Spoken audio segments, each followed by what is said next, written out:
Okay, so last time we was talking about floating point representation inside the CPU. And remember, floating point representation, you just have a digits and a power, right? And then, we discussed what is the minimum and what is the maximum power you can have and how many digits you can have in the double precision system and what is the consequence. So the consequence is you have the real min, real max.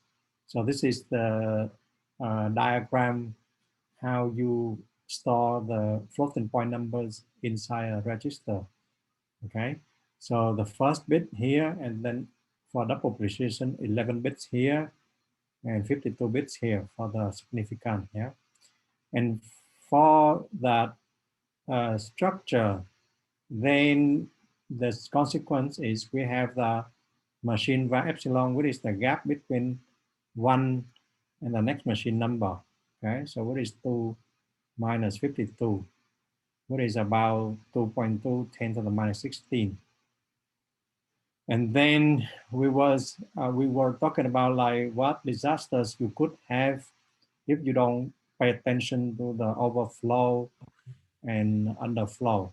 So we was talking about real min and real max as well. Like real max is when you turn on all the digits, and when you take the max to be the maximal exponent, and the real min is the normalized machine number. So the first digit is 1, and you set everything equals 0, and you set the power to be the minimal power. Okay, and then we was talking about the disaster, and then we ended the lectures by talking a little bit about this example. So we did the survey, and you can see that X is not exactly what you thought it could be. Yeah, and now we will discuss why is that the case. And now remember last time I draw a diagram. Yes, so X plus or X minus is just a machine number right above the real number X, or right below the real number X. So X is a real number, and X minus and X plus is the machine number, the one that you store inside your floating point system. And then so you can represent X minus and X plus like this. So this one is like you expanded X into the decimal, right? Sorry, into a binary, yeah, in a binary form. And you see X, remember, is a real number, so it can have infinite many digits in the expansion. And you just chop it up, right here. Yeah, if you chop it up, then you got like X minus, okay? Otherwise, you just move one bit ahead, then you got X plus. Okay, so we draw the pictures last time. And so now, so this is an example where X is pi, and you can see that X is pi can be represented by, this long sequence of binary numbers. And X minus is you just chop it up right here because P equals 3, you have only 3 digits, yeah? And then X plus, you just plus 1, yeah? So you got this. And then this is a special case when X is too big or too small, yeah?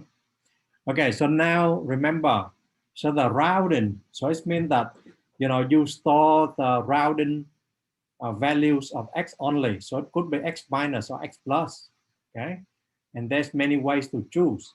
So we just focus, on the way that MATLAB is choosing. So namely it choosing the nearest number. And you can see that it makes sense, right? I mean, if X is closer to X minus, you pick X minus. If it's closer to X plus, you pick X plus, okay? And if the distance are the same, then there's a way, to choose which one. So based on the last digits, right? And now, So there's some exception for X is too big or too small, you know, I just skip it that. And so they see now you introduce the errors. So remember, so now if I share the, let me share the screen again, yeah. So remember we, let me share the piece of paper. So remember we have this line, yeah. So this line, so this is the real line, yeah. So the vertical bar represents the machine number. And then suppose I have X, so X is just this point, okay? Then this one will be X plus, okay? And this point will be X minus. So you can see that the errors is, well, I mean, here you choose the nearest point, then round of X is just X minus, right? And you see the obvious errors is just the X minus X, yeah. So X minus is the point you chose, yeah. So this is we call the absolute errors.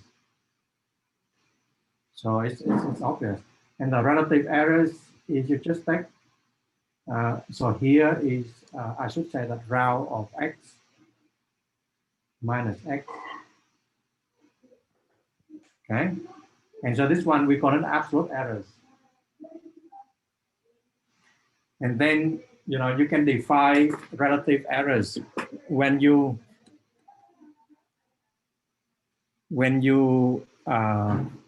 divide it by the absolute value of X. Okay, so make sure that in this case, then X is non-zero. So it makes sense, yeah? And now significant figures. So if the relative errors is less than 1/2 10 to the minus D, then we say that, you know, the approximation is correct up to D significant figures. Okay, so this one is just a terminology by the IEEE. So I said, you know, if you put in rounding value of X as the approximation, then you can have absolute rounding errors or relative rounding errors, okay?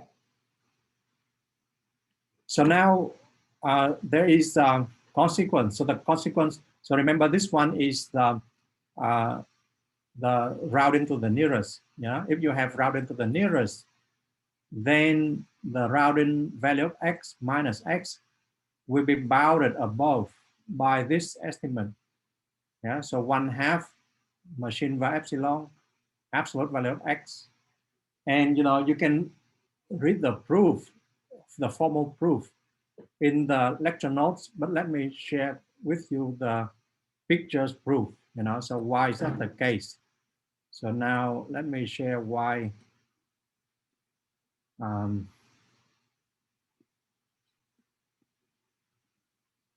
So why is that? So remember you have, so you have the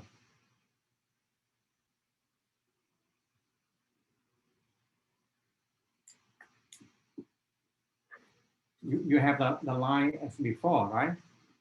Yeah. And now suppose I just zoom it a little bit. So I just said that, okay, this one is my X minus, this one is X plus, okay? And this one is my, sorry, my X, not star, just X, yeah? Okay, so then, yeah? So in this case, what is the round of X? So remember, we take round to the nearest. So in this case, the way I plot is X, it's just closer to X minus. So round X is just X minus, okay, in this case. with a loss of generality, you can choose, route x is x minus. If the other way, then you choose x plus, but when it's closer to x plus, yeah. And then, so now route of x minus x in absolute value will be x minus x, right? And so it will be less than 1/2 of x plus minus x minus. Okay, so you see, because this distance, so now this distance will be less than 1/2 the distance between x minus and x plus. Yeah, and you can see that, so x minus or x plus, when you write down, so x plus will be some number not like this, times 2 to the e. Yeah, and x minus, yeah, will be some number, yeah, but so this one is like 0 and this one is 1. Remember, because it's it's a next machine number, right? Times 2 to the e. Yeah. So then this one is just epsilon times 2 to the e, right?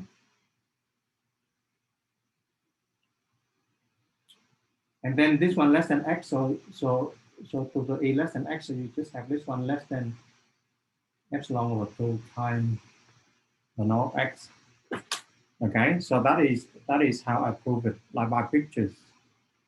Yeah, but the formal proof is in the lecture notes. Yeah, you can have a look at it. So now, what is the consequence? So what is the consequence of this? So now if you look into MATLAB, okay, so now suppose I share my MATLAB question. I think choosing. Okay, so question, what happens if x is in the middle? Well, if it's in the middle, then you just have an equal sign. Okay, so if x in the middle, then remember the way we choose is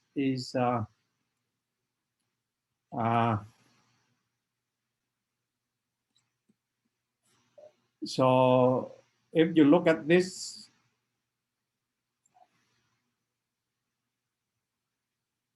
so you see, using route to the nearest, it might happen that x is exactly in the middle. Okay, so to break such a tie, then you choose x minus if the last digit is even, which is just 0. Yeah, and you choose x plus if it's odd. Okay, so if you choose that, then the errors in the blue is different. So why?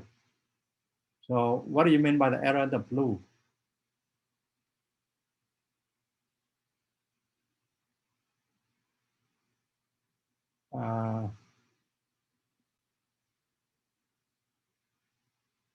The error is blue.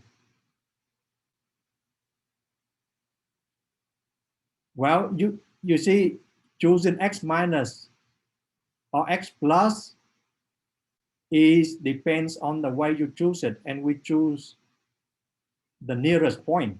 Okay, so in MATLAB we choose the nearest. So you choose x minus, yeah. In my case, so if you go back to this,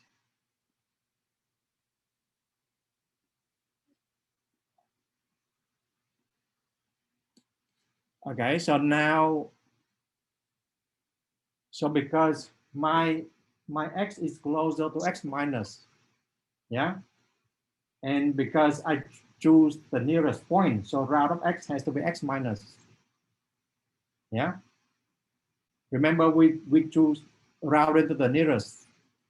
So if my x is closer to x plus, then I'll have to choose x plus. So is it clear now? So my point is, whatever way you choose, then root of x minus x is always less than 1/2 the distance between the 2 points, x plus and minus, x plus minus x minus. Yeah, so is it agreeable now, or?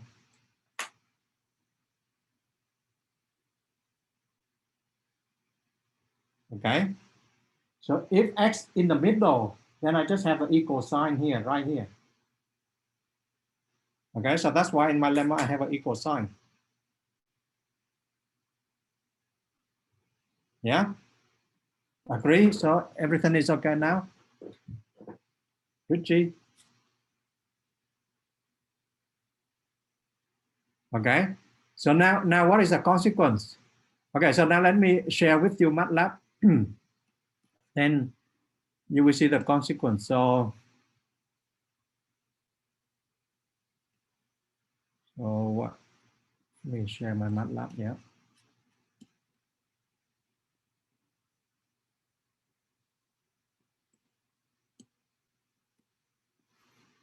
So remember last time or in the tutorial, you have 1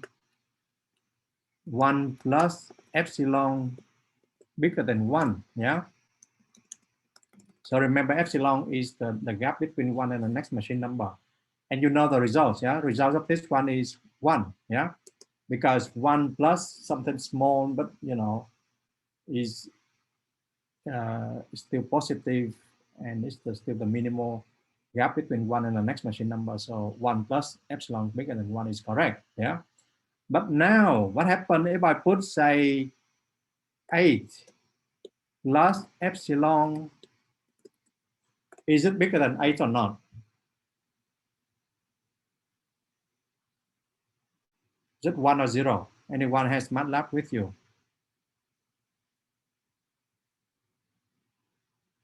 Are you still there? So anyone? So 8 plus epsilon, is it bigger than 8?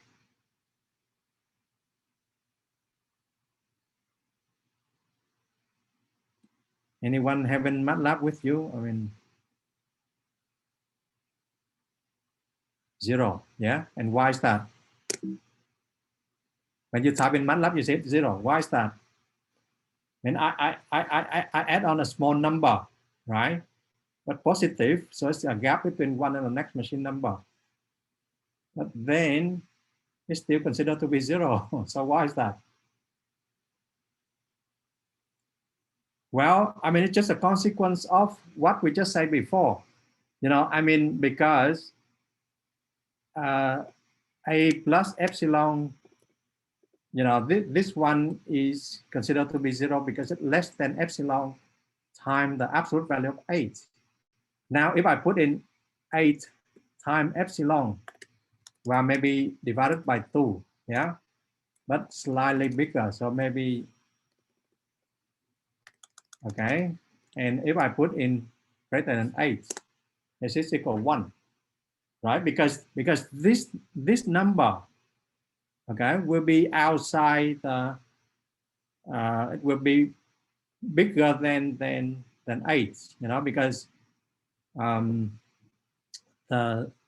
remember I said x minus and x plus, you know, the gap between them is 8, yeah, times epsilon over 2.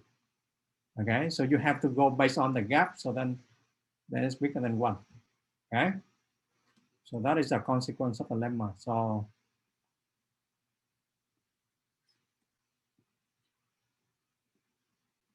okay, so now we move on to the next slide. So the next slide, it just say that, okay, epsilon, what value of epsilon in the single precision, so we never use it. Then double precision, then it's about 10 to the minus 15. So the consequence is, you know, the rounding value of x minus x is less than 10 to the minus 15. Yeah. So that is the value 1/2 of epsilon here. Okay, so now go back to the example we had, like last week. I mean, like why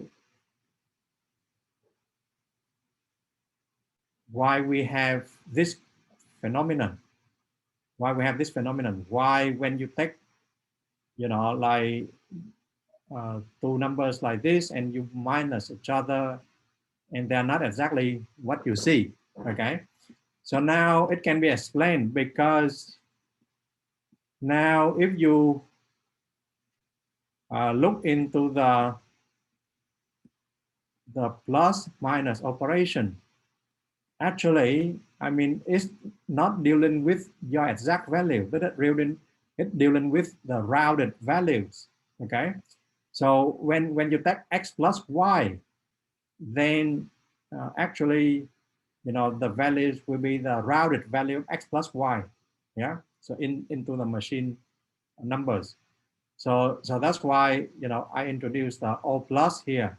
O plus means that rounded value of x plus y, and similarly you have minus, multiply, and divide. Yeah. So then, if x and y are two real numbers, then first you have to round it up x, and you round it up y, and you add it up, and then round it again. Okay, then you have, you know, the values in in the machine, in the register. And what is the consequence? So the consequence is, you know, I mean, you introduce some errors. And in this case, the relative errors of the plus can be controlled by this quantity. So epsilon is just epsilon over 2. So very small number. So for the plus, for the multiplication, for the division, everything seems to be controllable. However, for the minus, okay, for the minus, you have some inequality like this on the right hand side. And you can see that this inequality, the numerator is okay, but the denominator here, you have x minus y, yeah, absolute value. So when x minus y is very, very close to each other, and this one can close up, right? So when it close up, then the relative errors can be very big. Yeah. So when you take two real numbers, two floating point numbers, very close to each other, and you take the difference, yeah, then the relative errors, you know, of the results can be very big. And there's a name for that. The name is catastrophic cancellation. Okay. So you can go back to this example, and you will see that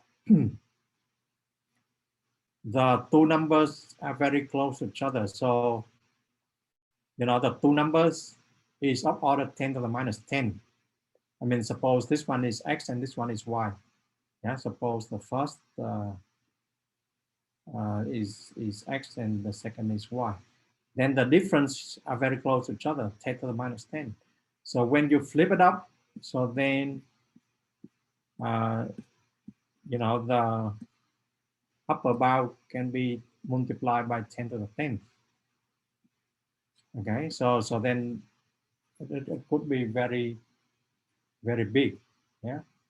So you see 10 to the 10, and here you multiply by 10 to the minus 16, you still got about 10 to the minus 5. Okay, so it's very big. And now, so this one is a simple example, so you can use the lecture note to have a look at it. So now I want to go into another issue here. So the another issue is now if you have a sum, okay? So remember here we have a sum of n numbers, n real numbers, yeah? Then we can show that, so x star is the results you computed inside, say, MATLAB, and x is the real number, okay? Then it can be bounded by this, okay? So now, if you divide it by x, then you got the relative errors, okay? Then the relative errors can be bounded by this. Okay. So now, okay, so maybe it looked a bit like unclear now, but let me show you that example and you will see what is going on. So now suppose we go to MATLAB script.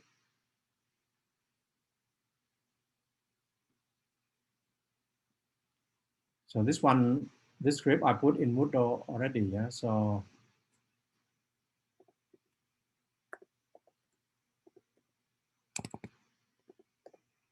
and it's also available in the lecture note as well.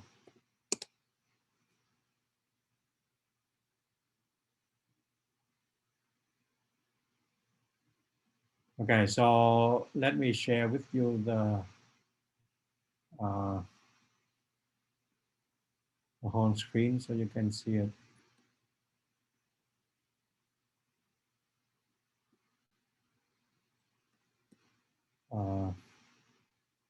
So this is my script, yeah. So you can see it, yeah. So you see, so x equal 20, okay. So n equal 80, yeah. And k is a vector from 0 to n, okay. So in this case, then k is just equal the vector 0, 1, 2, 3, and so on up to n, okay. And then now I compute, okay, x to the k over factorial of k. So remember, factorial is the built-in function in MATLAB, and it computes a factorial number, okay. And because x is a number, right, but k is a vector, so x to the power of k, we just take x raised to each power inside the vector k and divided by the factorial k, yeah. So essentially, if you take every element j of the vector a, then it's just equal x to the j over j factorial. Okay, so this one is just a vector. And now the approximation equal the sum of all the terms like this, from k from 0 to 80. So if you remember, what is this formula?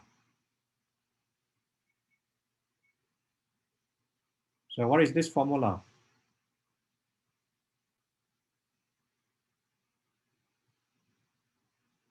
Anyone, what is this formula?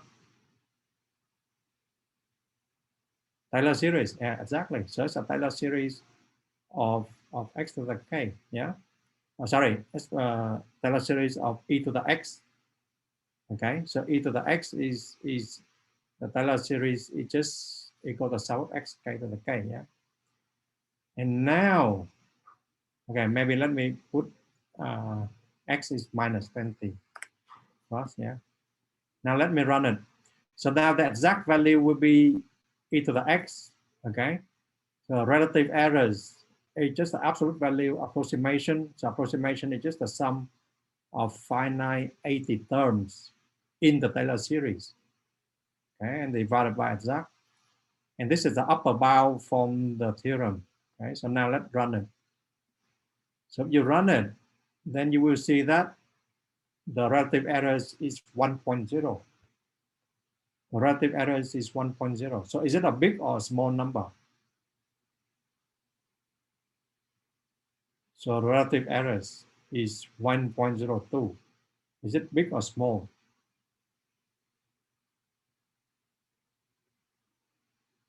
Anyone? So when you see relative errors is 1.02. Is it a big errors or small errors? So another way to say relative errors 1.02 is relative errors is 102%. So very big. Yeah. So relative errors is 102%. It's very big. Okay. So your approximation is rubbish. I mean, this is it's not it's not accurate. Okay. And now you look into the theory. So now we look into the theory.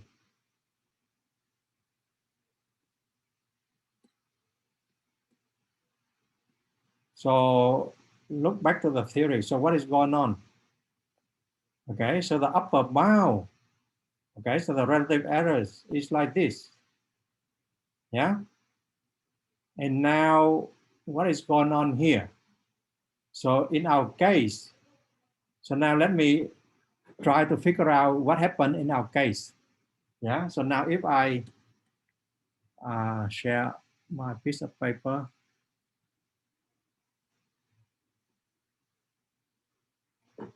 So this is gone.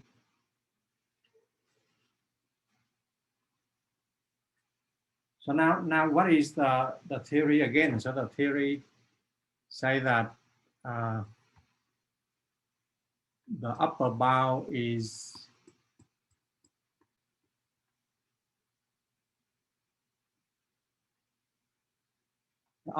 is this.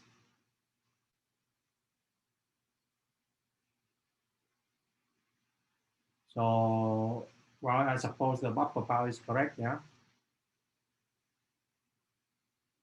And sum of absolute value of AI divided by sum of AI, yeah. I from 1 to n. I from 1 to n. So in our case, what is AI? So remember, in our case, AI is just x to the I divided by I factorial. Remember? Yeah. And more specifically, it's just minus 20. Okay, to the I. And remember, I here is just index k. I mean, in the program. Yeah. So, but it's just index. So it's just this number, right? In our program. And now, I mean, if I write down, okay, so I write down the sum of absolute AI, yeah, will be the sum of minus 20 I over I factorial, right? Divided by, so the bound, yeah? So this is the bound.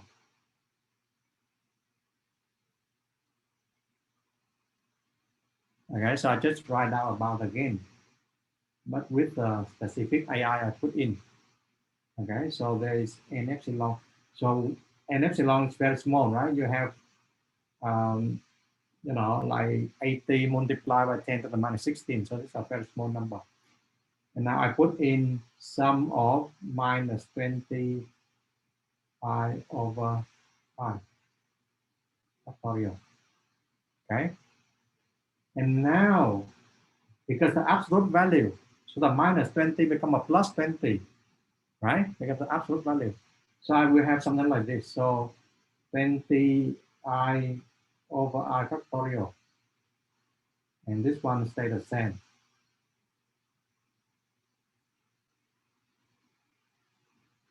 Okay. And you know that, you know, this one approximately, yeah, is e to the 20, right? Because it's still some approximation of exponential function, right? With 80 sum, so approximately exponential 20. And the bottom is just exponential of minus 20, yeah? And now the whole thing is e to the 40. So it's a very big number, okay? I mean, yes, you multiply by something like n epsilon over 1 n epsilon, yeah? But still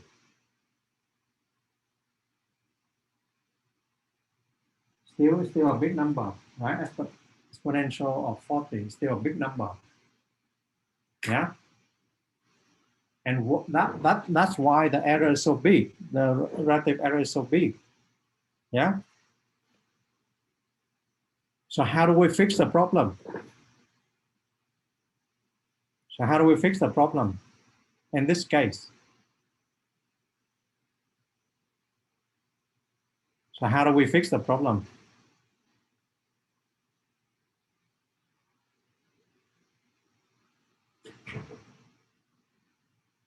So how do we fix the problem? So how do we get around this problem?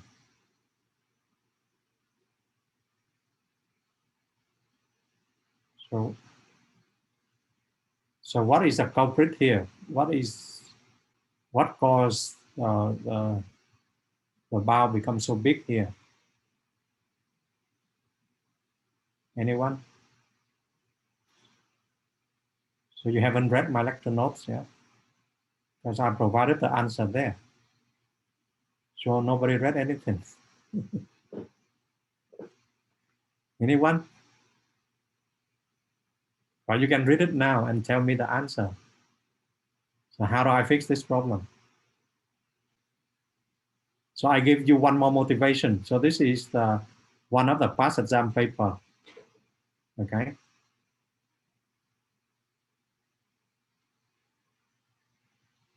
It was an open book exam as well.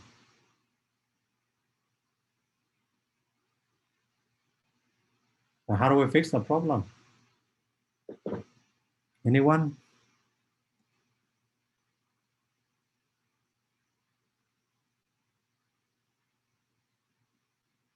How do we fix the problem? So can you read my lecture notes and tell me?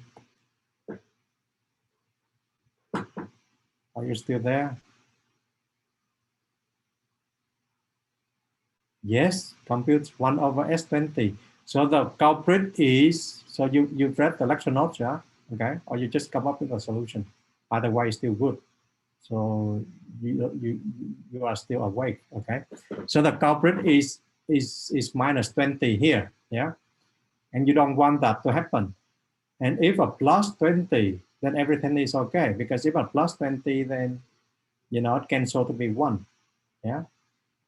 So you avoid to compute, you know, negative x, yeah? So if you put in x is plus 20, then everything is okay, yeah? And you see, so instead of computing e to the minus 20, then you compute 1 over e to the 20. So that's the trick, yeah? So there is a way to get around this problem by trying to avoid the positive. Okay, so now the next question is another problem. So now, so remember we are talking about Taylor series, yeah? So now it's Taylor series again. So now suppose I try to approximate the first derivative. Okay, so if you look at this formula, yeah, then f prime is just a limit of this quotient, and it can be derived from the Taylor expansion, or, you know, I mean, you can draw pictures. So suppose I draw pictures, then even clearer. So this one is gone.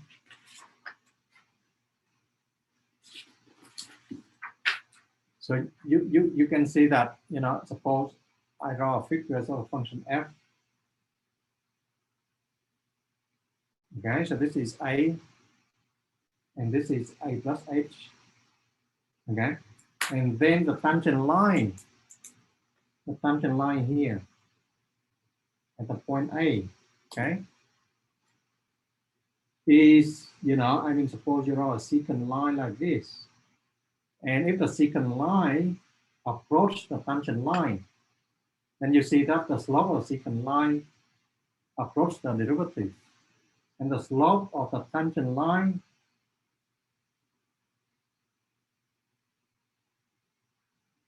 at A is f prime at A, right? Okay, and the slope of the secant line is what? It's just f of A plus h minus f of A divided by h. Okay, so that is the pictures. Yeah. So now, so that is the pictures. Yeah. So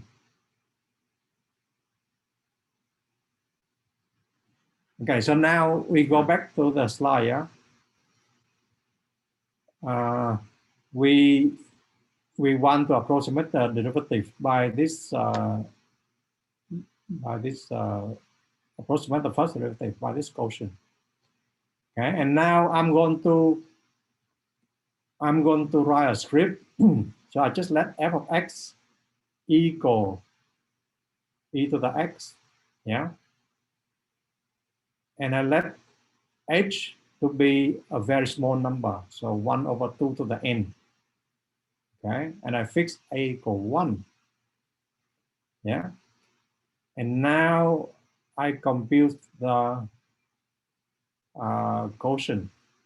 Okay, qh is this quotient, f of a plus h minus fa over h. Okay, so now what do you expect when h go to 0? What do you expect of these errors? Okay, so this is just an error, yeah. And so this one is implemented in this MATLAB script. So now I show you the MATLAB script. And now the script is here.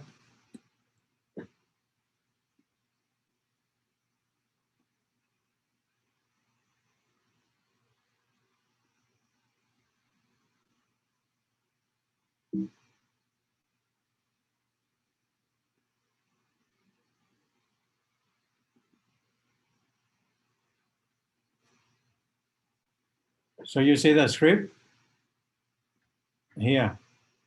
So now, first, I define f as an anonymous function. F is just e to the x, okay? Then I define h to be 1 over 2 to the n, or 2 to the minus n. Okay, and I define q to be my different quotient.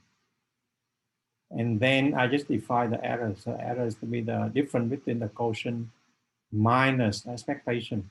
Sorry, minus the e to the 1, yeah? Minus exponent to 1. So now I let you run it, and can you answer me this question? So if you go to Google Form,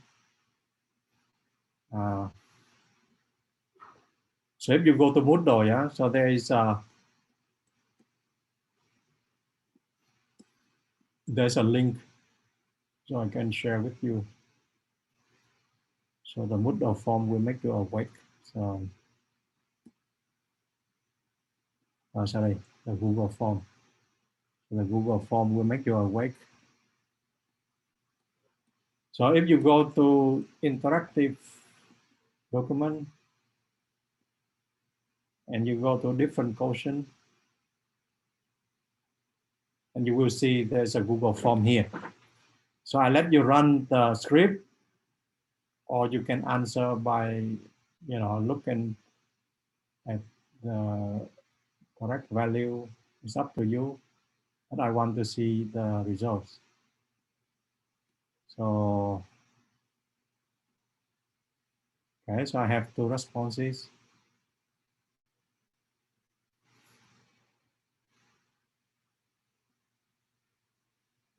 So we have about 20 people here, and only 3 people are awake. So the rest are having lunch or taking a nap. So what is the first part is straightforward, yeah? So the quotient is approximating the derivative. But now the second part, so what value of h that minimize the errors? QH minus f prime of 1. So now we have only 3 responses, 4 responses, and the answer is still not unique, but we have a majority.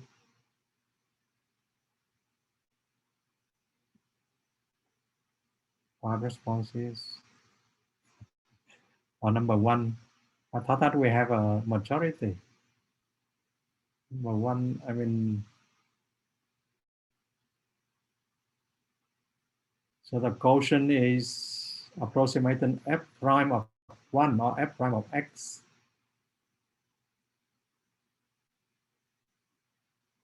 Okay, so we have 9 responses. or 11 responses, but still we don't have a unanimous decision, right?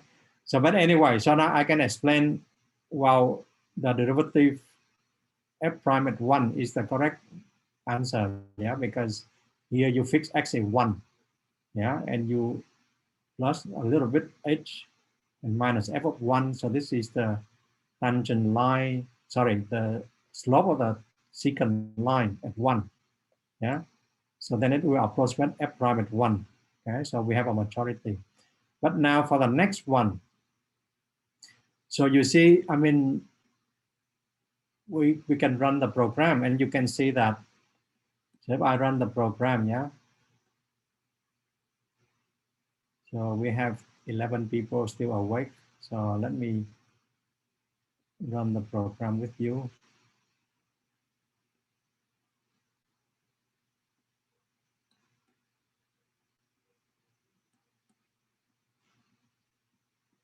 So if I run the program, yeah,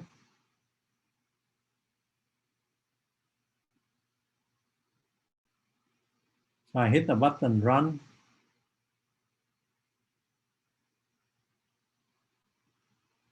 So then where is my output? So the output is here. Okay, so you can see that from the output, yeah. So the errors, well, it starts from 1.95. So it's going down, going down, going down. And then going down up to 25. And it starts to going up, right? See? So in absolute value, so the errors start going up. Well, I should say the absolute value, yeah. Absolute value is going up, yeah. See, because here, I mean, you have h is 2 to the minus 25, and the error is smallest in terms of absolute values. Okay, but after that, it starts going up. Start going up. You see? So the correct answer should be when h is 2 to the minus 25. Okay. So now why is that? Well, so now if you go back to the theory, so you know that from calculus, yeah, when h go to 0, then this one has to go to the derivative at a, right? So it means that the closer h go to 0, okay, then the better the approximation, or the smaller the errors. But it's not the case. It's not the case. Why is that? So MATLAB is wrong. I mean, calculus is wrong, or we are wrong. So what is going on? Okay.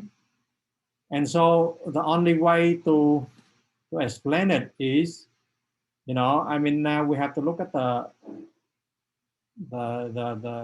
quotient a bit more carefully.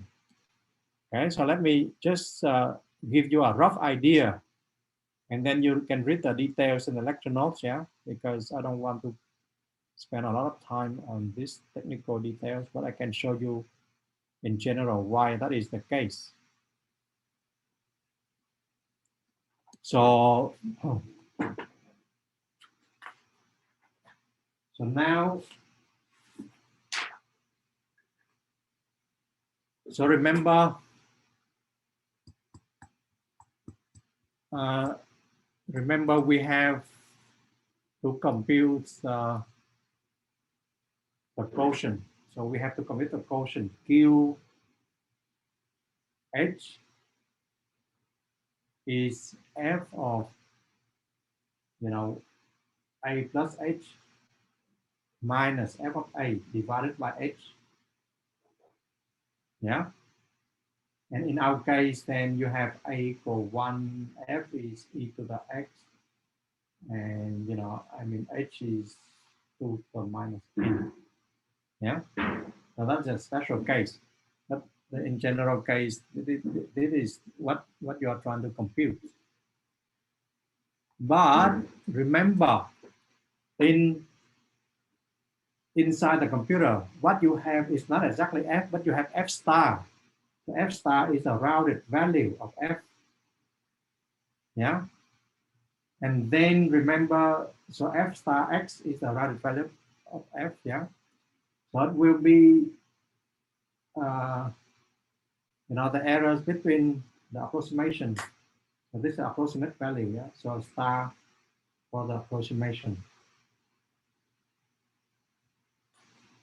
will be controlled by epsilon f.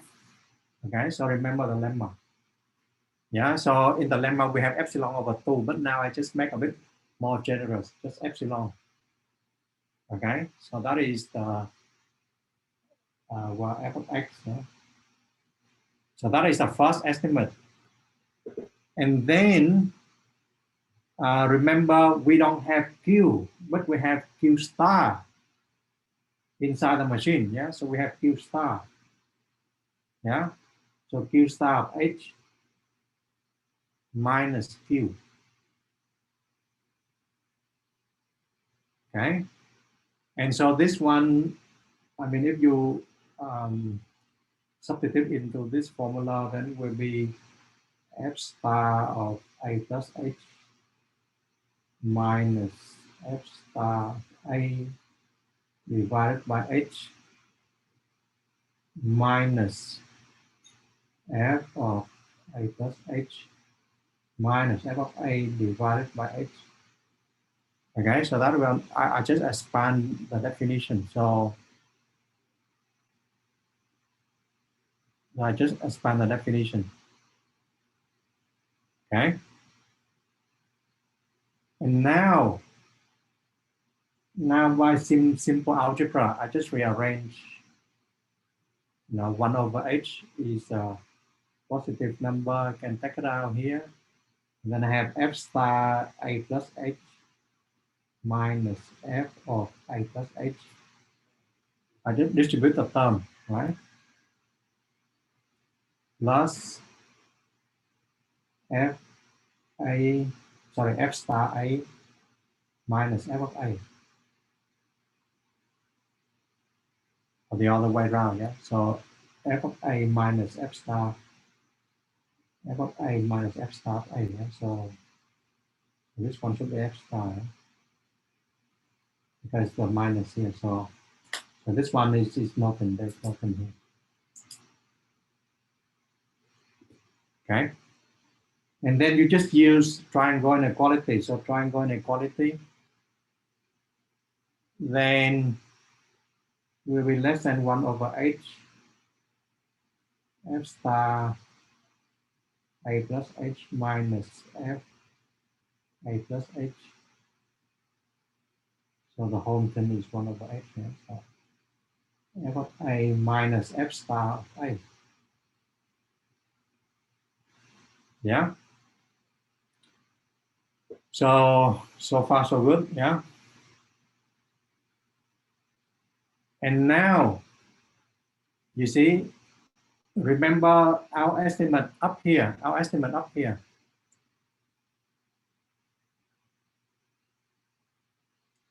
Okay, our estimate up here. So then we can have, this one is so less than or equal 1 over h f star, well, not f star, but the exact f, yeah, a plus h epsilon. Okay, plus f of a, yeah. Okay, and remember, a plus h is very close to a. So then this one, roughly, you can estimate by twice of f of a. Yeah, and this one you have epsilon over h. So roughly, that is the estimate here. So what is the the conclusion here, so the conclusion here is Q star H minus QH. Okay, so this one is the quotient you have inside the computer, and this one is the real quotient. Yeah, then the difference is about epsilon over H times some constant, which is the value of the function at A. Okay, and now, so now you can have, you know, the difference between Q star minus f of prime at A. So this one is the actual you compute, you know, in the errors. This is the one you compute in errors. Will be less than or equal, again, by this triangle inequality. So Q star minus Q plus Q H minus F prime. Okay, and so this one is epsilon over H times twice F of A. And this one, if you remember the Taylor expansion, so this one is just 1/2 F double prime times H. Okay, so now we pay attention to this H here and H here. Yeah. So you see when H goes to 0, the first term goes up and the second term goes to 0. Yeah. So there must be a balance. So somewhere in the middle, then the errors is minimized. So this is the errors. So the errors you compute. Yeah, somewhere in the middle, then the errors is minimized. Right? Because when H goes to 0, the first term blows up, the second term go to 0. So somewhere in the middle minimized. Okay, so that is the idea. So you can read the full proof inside the lecture notes, yeah, but that is roughly the idea. So that's why, you know, it's not correct when H go to 0, then the errors go to 0. Somewhere in the middle minimized, but after that goes up again. Okay, so we take a break for about 5 minutes, yeah? And then we start again at 1:05. Is it okay? Yeah, so I'll take a break.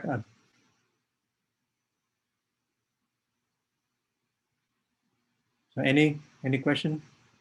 So we take a break until 1:05, yeah? So I pause the recording. Okay, so we explain what is going on when H goes to 0 for this example, right? So for this example, when H goes to 0, then initially the absolute error is going down, okay? And then it's stable and then it goes up again. And the reason, roughly speaking, is because you just compute the approximate, the rounded values of the different quotient, not the actual values. Okay, so that is why the errors going down, stabilize, and goes up again when H goes to 0. Okay, so now we move to a different topics. Okay, so big O and little o notations. So big O and little o notation, it will be used later on in the course. But essentially, you know, like I can explain the rough ideas. So, and another motivation is, you know, like back in the old days when they have a big computers and it's very expensive to use computers. So they want to estimate how fast or how slow the computation could be. And so they invented this big O and little o notation. But we will use it as well later on. So now the definition, though, this is a formal definition. So the big O notation is supposed to have a sequence xn, okay? And then we say that xn is roughly big O of alpha n if you can bound the absolute value of xn by the absolute value of alpha n by a uniform constant c. Okay, and for big N, then we write a big O. And a little o is, you can say that xn is a little of alpha n if you take the limit of the quotient xn over alpha n and the limit go to 0. So another way to look at it is, suppose xn is a sequence, then it's always below the sequence alpha n. Okay, so for n go to infinity, so it's always below the sequence alpha n. So when you draw a curve, and the curve xn is always below the curve alpha n.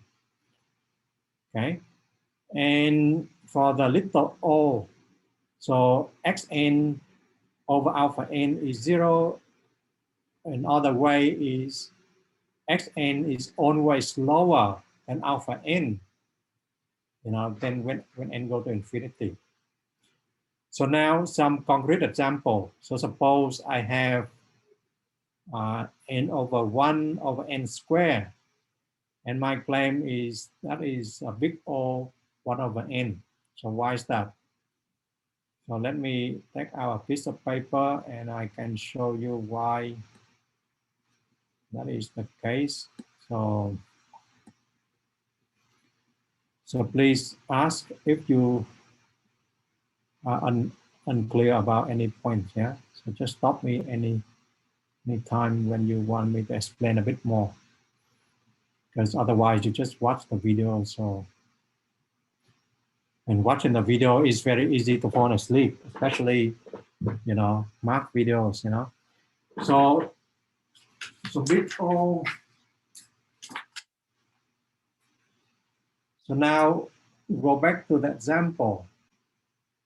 So what is the example we have again?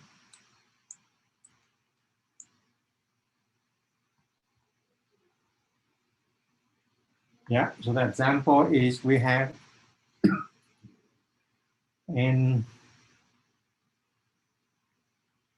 plus 1 over n squared is big O of 1 over n. And why is that? Well, n plus 1 over n squared is just n over n squared plus 1 over n squared, right? And you can see that n over n squared is 1 over n plus 1 over n squared, right? And you see 1 over n squared is always less than 1 over n, for n say bigger than 1. Yeah, you have 1 over 4 is always less than 1 over 2, and so on. So this one is just equal to 2 over n.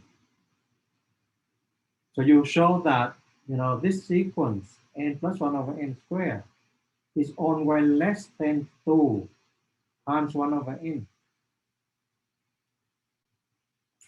Okay, and that is exactly the big O rotation. So this one is 2. Yeah, the constant is always 2.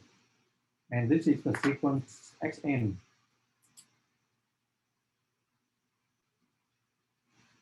And this is a sequence alpha n.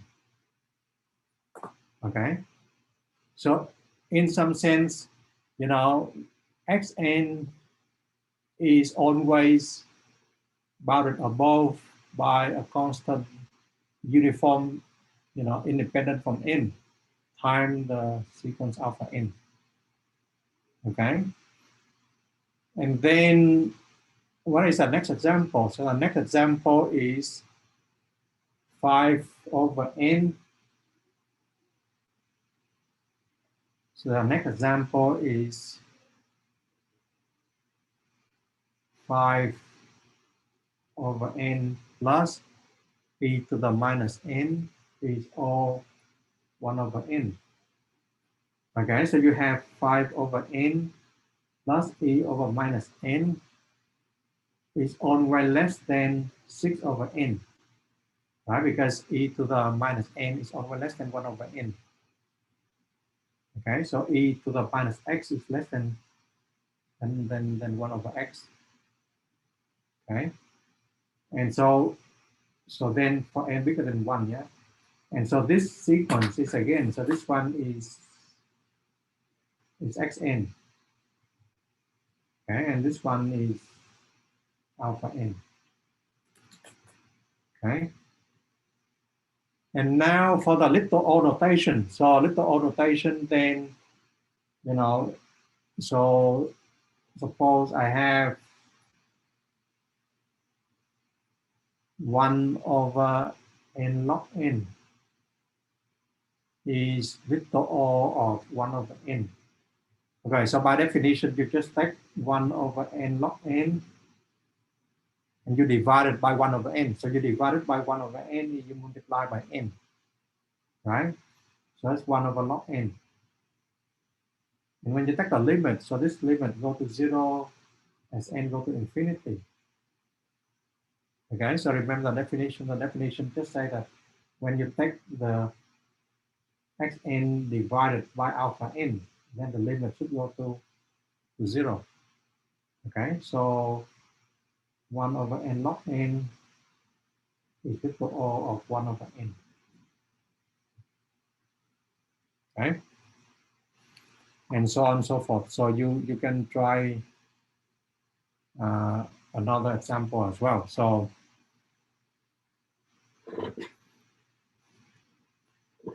you can try another example. So suppose I have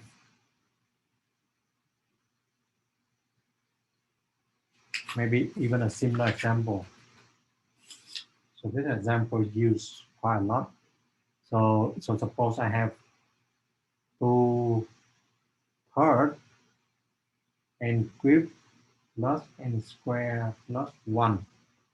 Okay, then I say that this one is big O of n cubed. Okay, and you can see it easily, right? Because 2 thirds of n cubed plus n squared plus 1 is always less than or equal, say, 2 thirds n cubed plus n cubed plus n cubed for n bigger than 1. Yeah, and then 2 thirds plus 2. Yeah, so it just 8 over 3 n cubed. So this is the constant. Okay, so the sequence xn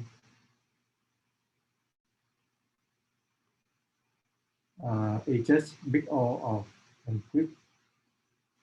So another way to interpret the big O notation is, I mean, at least for the case n go to infinity, is you ignore the smaller power. You ignore the smaller powers.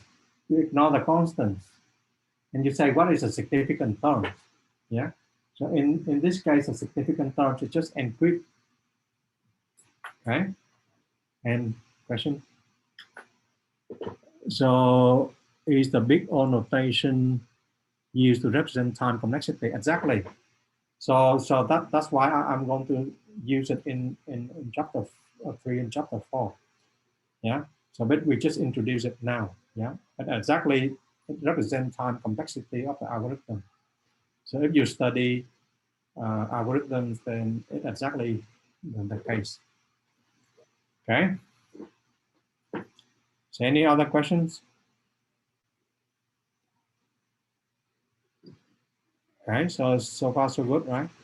Okay, so the big O notations for the sequence, but people can define it for a function as well. So it's the same concept. Now, if you replace the sequence by the function, okay, then you say that f is a big O of the function g if you can bound the function f by some constant, uniform constant c times g, okay?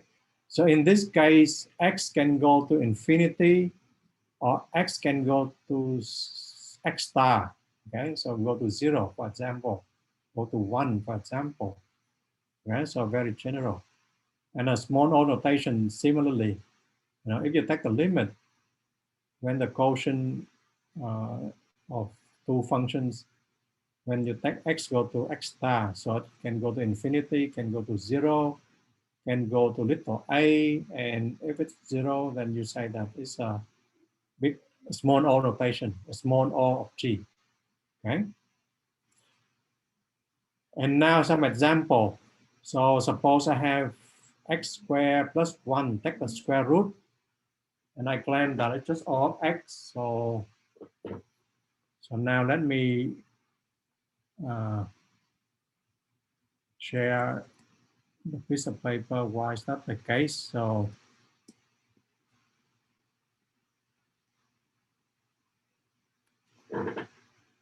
now you can see that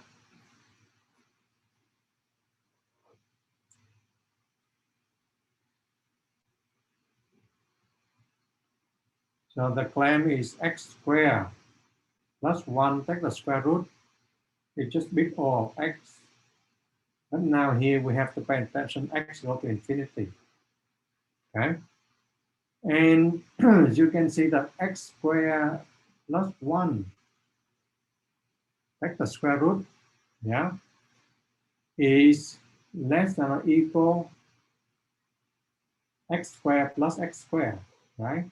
Take the square root, right? I mean, for x go to infinity, then x has to be bigger than 1, right? So you just need this one to be true for x bigger than 1. And then this one will be 2, right? Well, not 2, but take the square root 2, right? And then square root of x squared is just absolute value of x. Okay, so that's why, so remember we have the absolute value in the definition already. So we just say that, okay, x squared plus 1, take the square root is O of x. So it's just the same as all absolute value of x, but it's just the same. And then another example is sine of x is O of x. Okay, so this one you have to remember the Taylor expansion of sine of x. So Taylor expansion of sine of x is just x minus x cubed over 6. This one is when x goes to 0. Yeah? So careful, so x goes to 0. So when x becomes smaller and smaller. So plus x5 over 5 factorial minus x to 7 over 7 factorial, dot, so on. Yeah, so you remember your Taylor expansion for sine of x. Okay. And now what we are worried is just about the first term. So we say that this one in absolute value, yeah, will less than absolute value of x, yeah.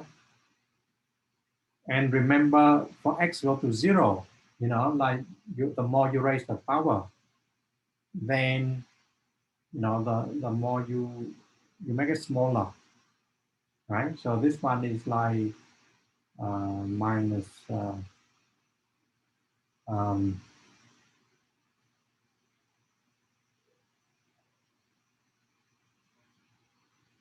well, maybe before we do this, maybe we stop at some point here. So we stop at maybe some xi to the 9 over 9 factorial. So remember the formula, the remainder term is just the derivative of higher order at some point xi. Yeah, so xi is between 0 and x.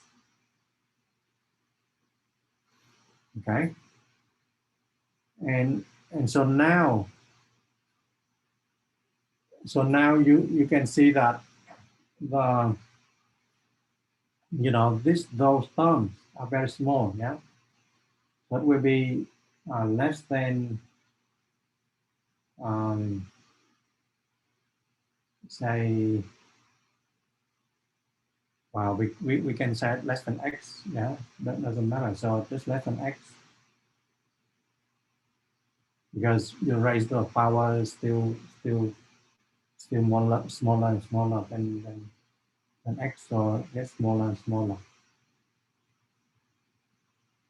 5 factorial, and so on. And this xi is between 0 and x, so less than x as well.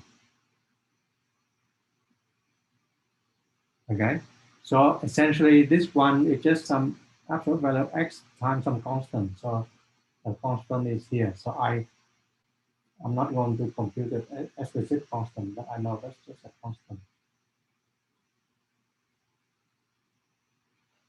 Okay. So then sine of x is just less than x, some constant times x.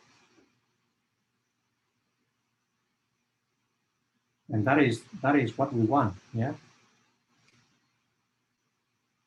So this constant is very small, you know, I mean, because this is 1 and this 1 over 6, this 1 over 5 factorial, so very small number. So this is less than 2. Okay, so for x go to 0. Yeah. And the next question is the small o notation. So the small o notation is why we have sine of x is no still big O notation. So this one is this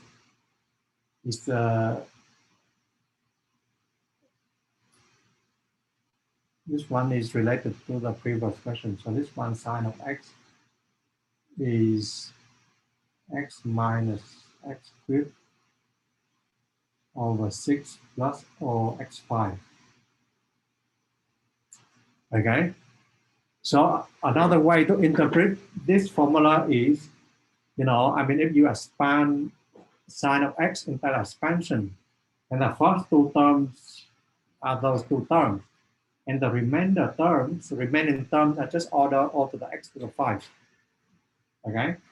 But formally speaking, you know, I mean, this one, how do we show that? So this one sine of x minus x plus x cubed over 6 equal all x to the 5.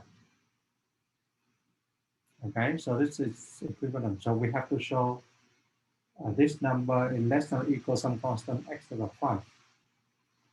Okay.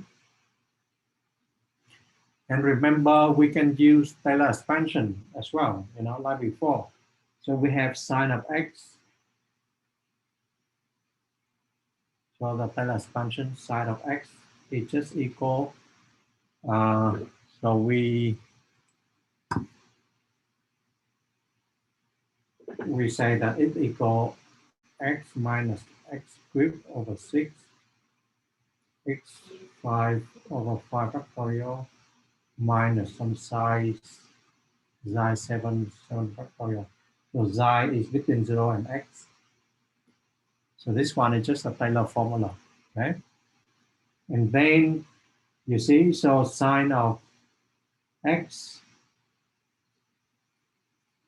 minus x plus x cubed over 6, it just equals this number, x5 over 5 factorial minus xi 7 over 7 factorial. Okay, and in absolute value, just less than x to the 5th over 5 factorial plus x to the 5th. Oh, sorry, yeah, because, you know, when x goes to 0. So x to the 7 less than x to the 5th.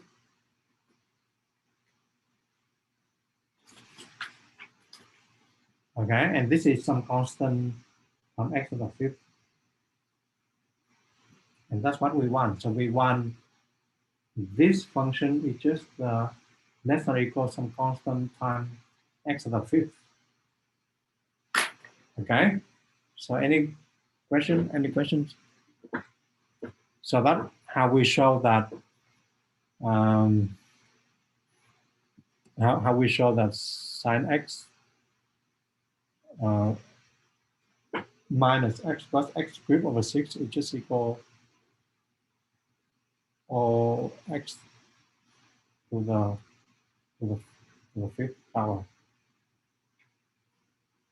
Okay, so any question? So the big O and little o notation, we will use it in chapter 3. Okay. So any more question on this? So please read the lecture notes. Yeah. So if there's no more question, then I move to the next chapter, to the next topic.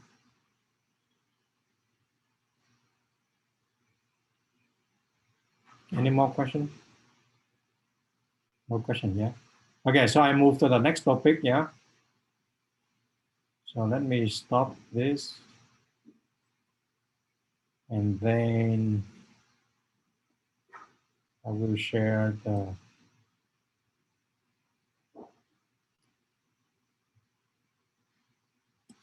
next topic. Okay, so next topic is linear system. So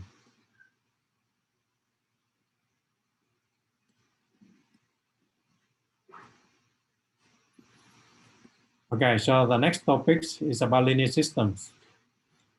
And so remember, you've seen linear system already in linear algebra in year 1. Yeah, I assume that you've seen it or somewhere else. So linear system, you know, in our case, we will study how to solve the linear system numerically. Okay, we focus in the numerical solution of a linear system and how to solve it fast. Okay, so the Cholesky factorization and the LU factorization will show you that, you know, like those ideas are used to speed up, you know, the process of solving linear system. And then we will study about errors. Remember, because in floating point system, you never have exact calculation, right?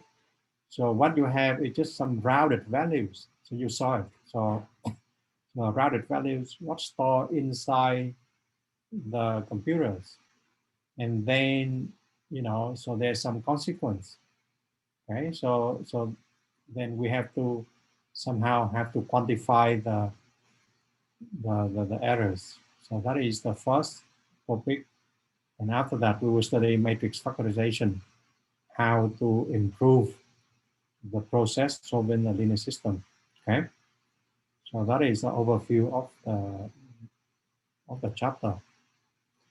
So now you see linear system everywhere. Okay, in statistics, in least square approximation, in linear regression, in statistics. Or if you study third year numerical methods, you will see that linear systems are used to solve partial differential equations numerically. You know, I mean, you have a PDEs, and remember PDEs, partial differential equation, you see it everywhere in engineering. Okay, suppose you want to model the flow of the water, or you want to model the flow of air to the wing of the aircraft, then you have to use partial differential equation. Or you try to model the climate, you try to model the weather system, and you have to solve a partial differential equations. And then they cannot solve it exactly, okay? Then they have to discretize, they have to solve it numerically, and they have to use linear system. Or, you know, like in signal processing, you know, like in electrical networks, or even in your mobile phone, you know, when you send the signal from the mobile phone to the tower, then the tower to the another mobile phone, then you process the signals. So underlying there is matrix multiplication and linear system as well, right? On chemical engineering, so there's many applications. So, but now we just go to the very basics, okay? So now suppose I have two matrices, okay? Very simple matrices, just 2 by 2. You cannot have 1 by 1, right? 1 by 1 matrix, just a single number. So the simplest you can have is just 2 by 2. So now you look at those two matrices, okay, A and B. And now I try to solve it. Okay, suppose I have a vector B, a fixed vector B, and I try to solve it numerically. I put it in MATLAB solve it. So then which one will give me a less accurate solution? So in some sense, which matrix is a good matrix and which matrix is a bad matrix? So make a guess, make an educational guess.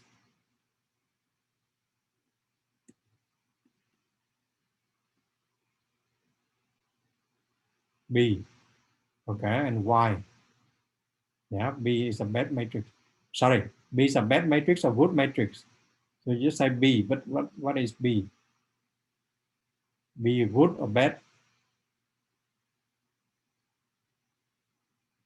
Okay, you just say that you answer the question B is less accurate, right? Okay, so B is a bad matrix. Why is bad matrix? Because it starts with a letter B or what? Yeah, but why B is bad matrix? So you have to give some reasons why.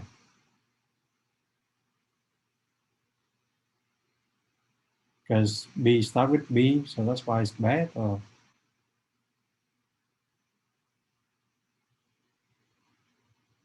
the bottom right entry. So the bottom right entry, yeah, 4 plus 10 to the minus 10. But why it makes it bad? I mean 4 plus 10 to the minus 10. Why? Because I don't want to write 4.0000090 and number 1. I just write like this. But why it makes it bad?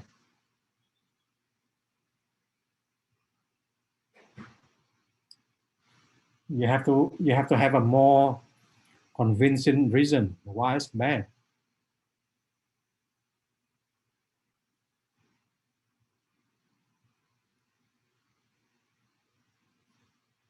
So at least 4 people say that's a bad matrix. Yeah. Rounded errors.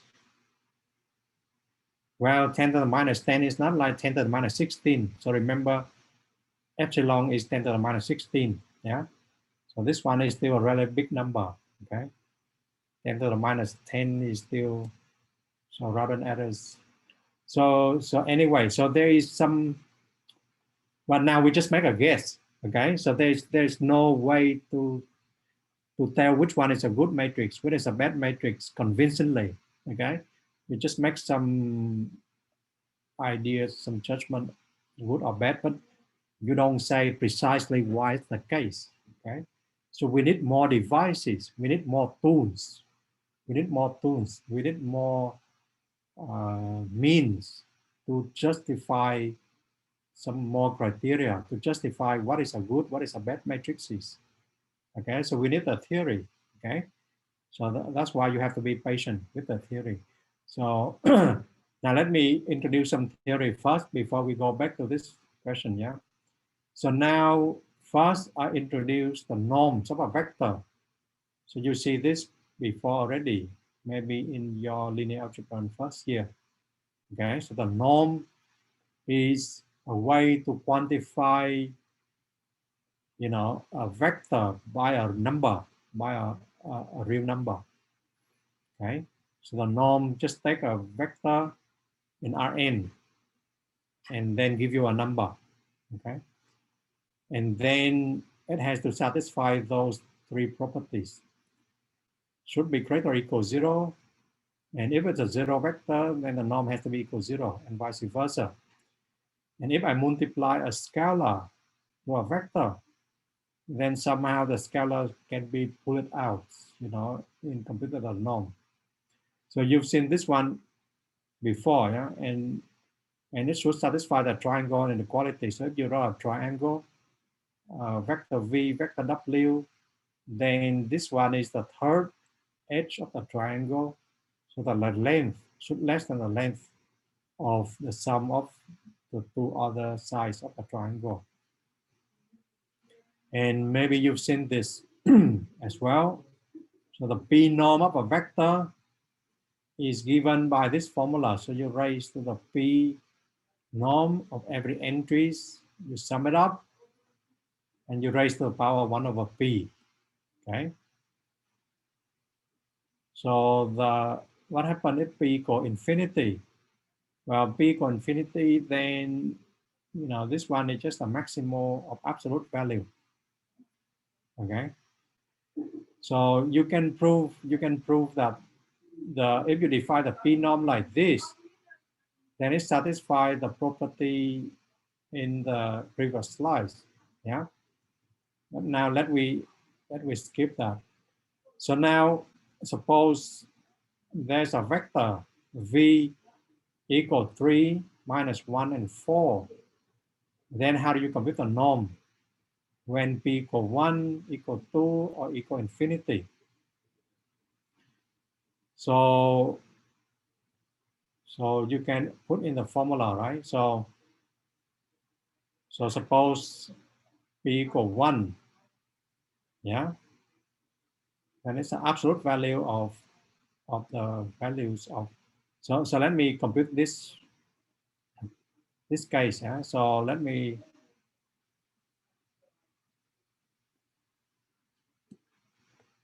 compute this case for you.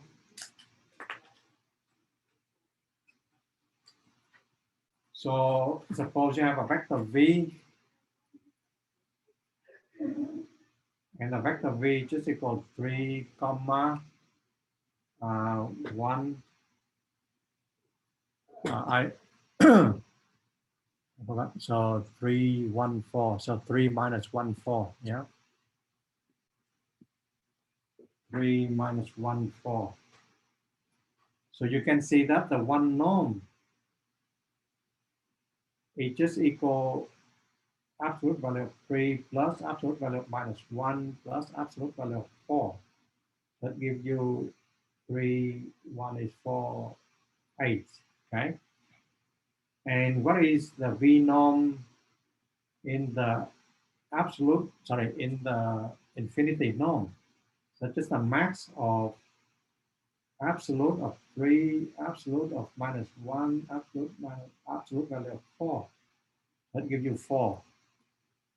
Okay.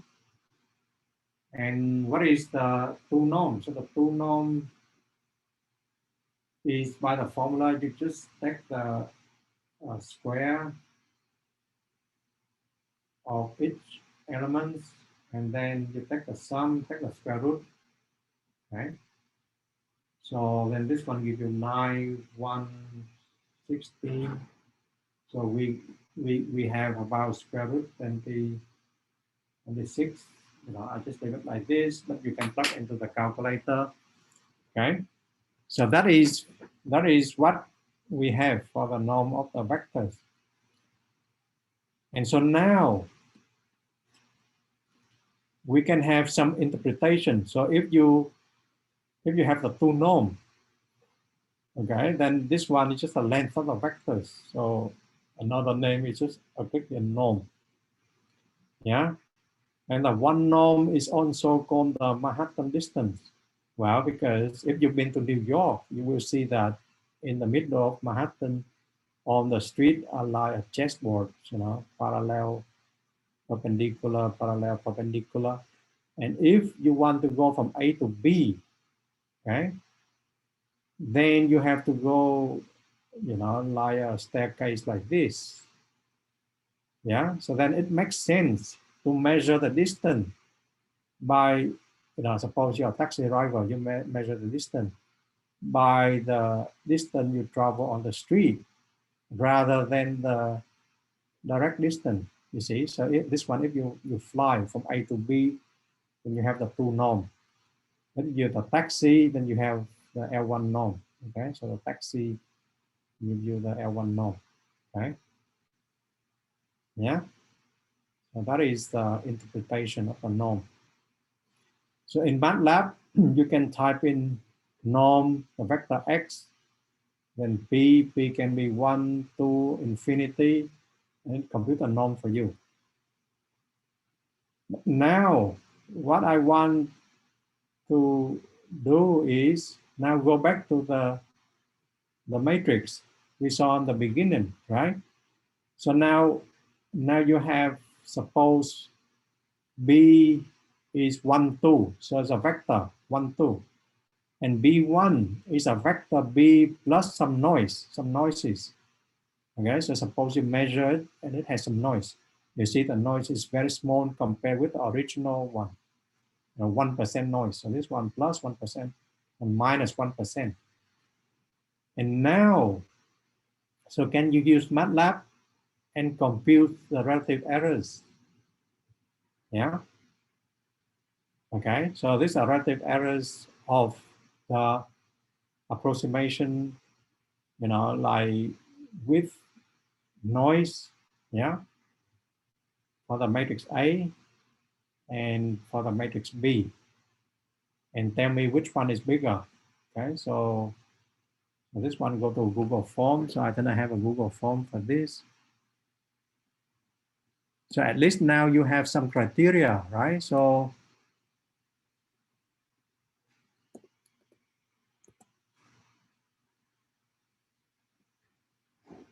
now you use MATLAB and you put in some some calculation and tell me which one give you the bigger errors.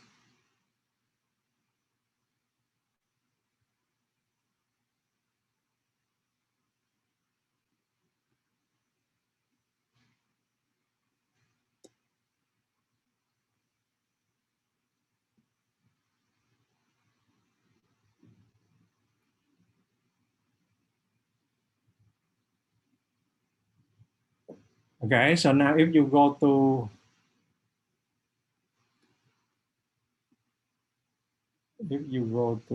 Google Form, so now let me share you the screen here.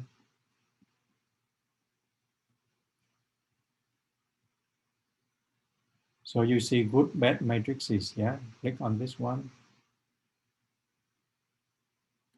And now based on the calculation, can you tell me which one is the good and what is the bad matrices? Based on your calculation, okay? So now this one is, you have some more. Can you show B1 again? So in the B1, okay, so let me show B1, yeah. So B1, let me show the,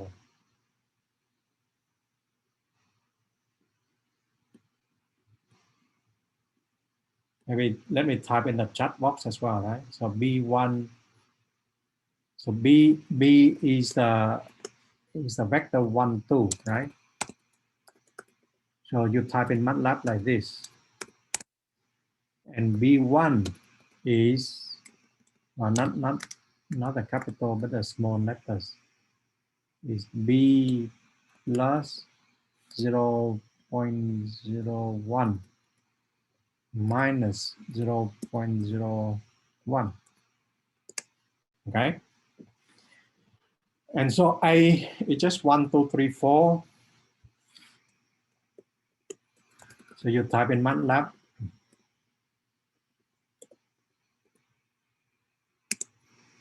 And B is 1, 2, 2, 4 plus 10 to the minus 10.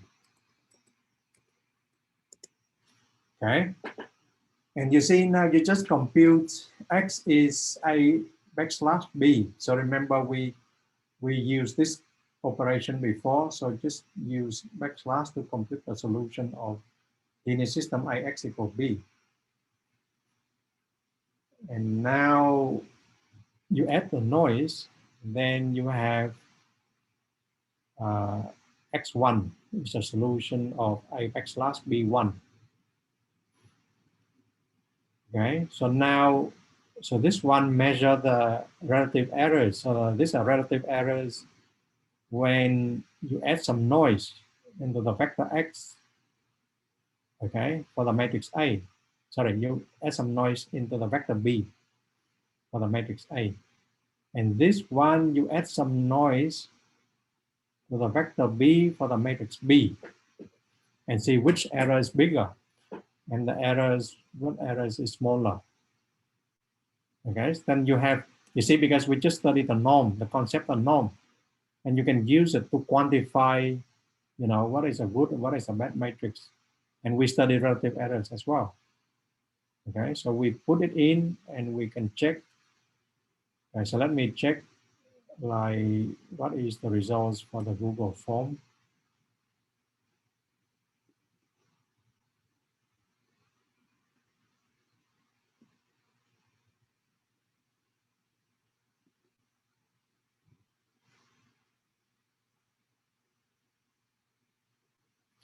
So suppose I check the results.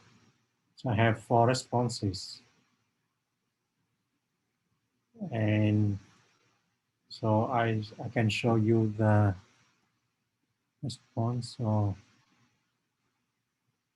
I stop this and I share the Google screen.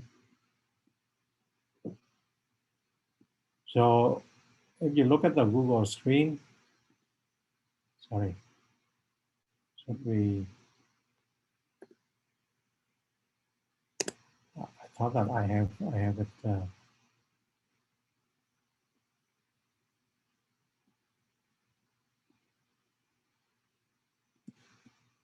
it, somewhere, and then suddenly it just popped. So let me share you the Google screen again and see what is the results.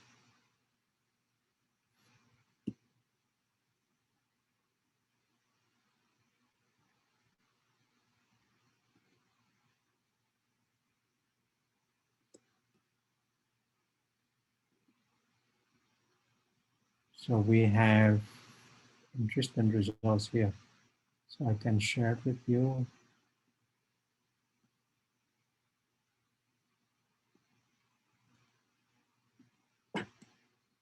So interesting in the sense that we have 3 answers.